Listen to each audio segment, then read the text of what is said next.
Hey guys, so today you and I are going to talk about accountability. So let's get into it. So the question in question was, hi Frederick, when management asks for accountability for work done by juniors or those that do not have plenty experience in the work they had to produce, do you believe that the accountability naturally falls to the more senior team members? In South Africa, the common trend is that they say the seniors are accountable but end up making the more junior staff feel bad until they leave. So this is the phenomenon that I claim at the very least is at the heart and soul of basically every problem that IT faces, and it is directly correlated, as I've said many times, guys, to the fact that there are no requirements on software experience or anything like that on your managers. And the reason why I can claim this is because what you're seeing here is usually a mismatch of expectations. So what basically happens is that when you hire an individual or for a position, you are trying to figure out, will this person be able to do the job? And so if you have a really good understanding of the work entailed and the environment that you're going to put people in, like how things are going and so forth, if you haven't really noticed that, guys, most of the managers, they have no idea how things work in the teams. They don't know what rituals you have. They don't know anything, of course, about the code base or anything like that.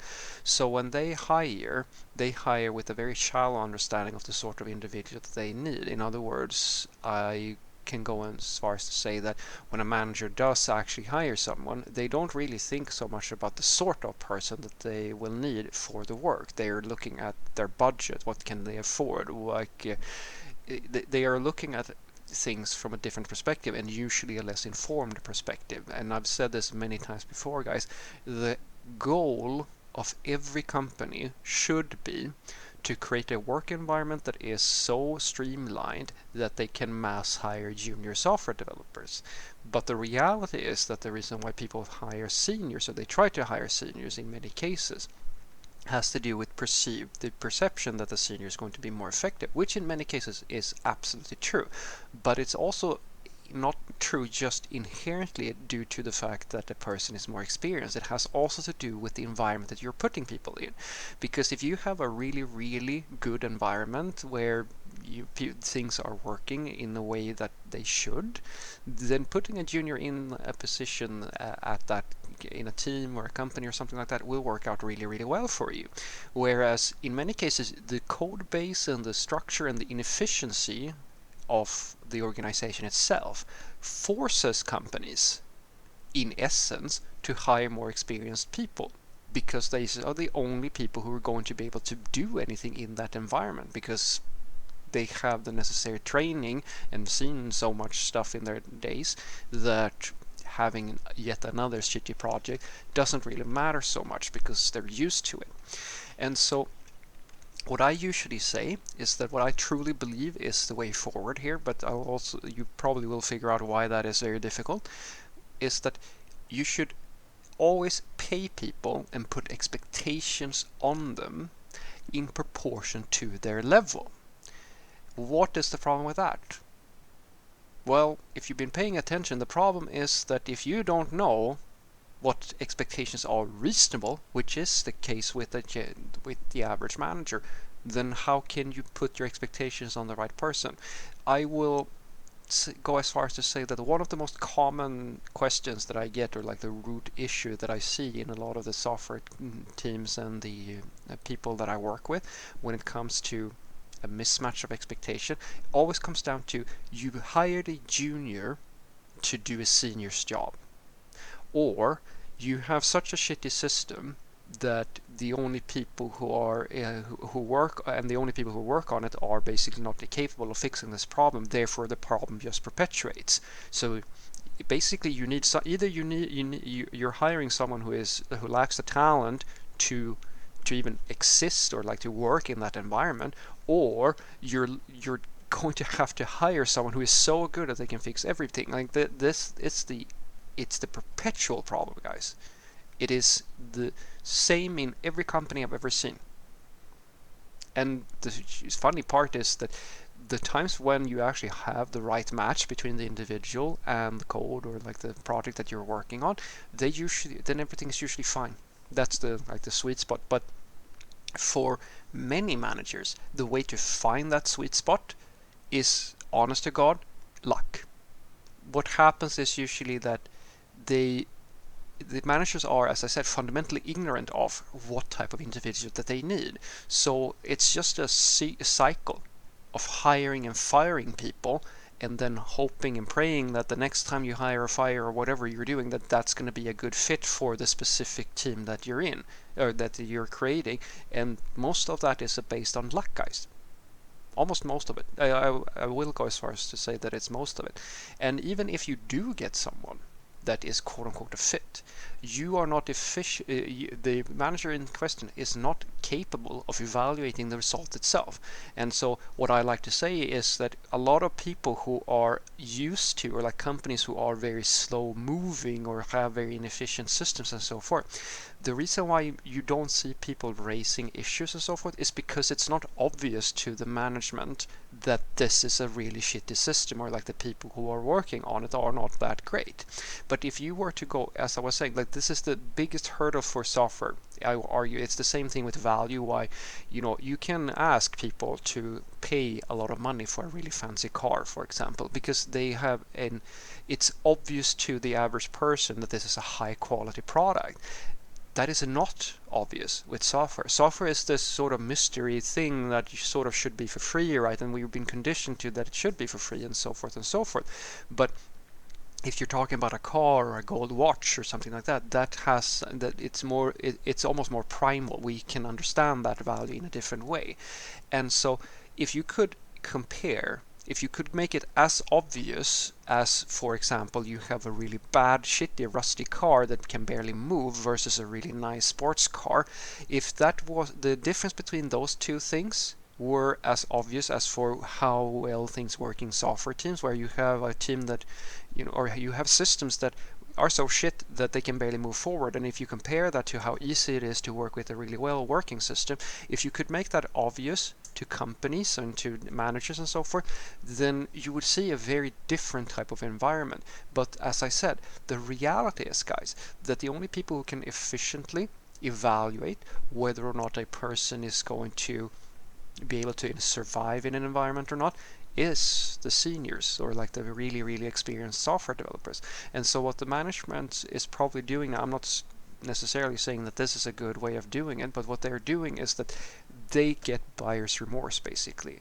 They say that yes, the seniors are accountable, and surely the seniors are, but it's not like the seniors aren't going, even if you say that the seniors are accountable, the reality is that all the seniors know that I'm not going to lose my job if this junior can't perform.